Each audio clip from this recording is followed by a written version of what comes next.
Hi everyone, welcome back to another episode. In this video, I'm gonna let you know the ways to use Lyft Driver Referral Program. To use a Lyft Driver Referral Program, you'll need to follow this simple steps. So basically what you have to do is open up your Lyft application. And when you open up your Lyft application, that's gonna take you to the home page.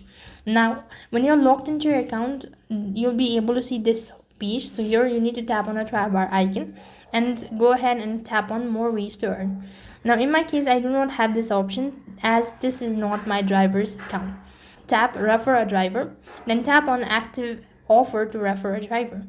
Next thing you can do is tap copy link or share to send the invite code. Once you've actually done it, so you could go and log in into your lyft.com from a web browser, clicking driver referral on the left menu, and next thing you want to do is enter your friend's email address to send them invites. So this way you'll be able to use Lyft Driver Referral Program. That is all for this video. I hope the video was helpful. Make sure to like, share and subscribe to our channel. Thank you for watching. See you in the next video.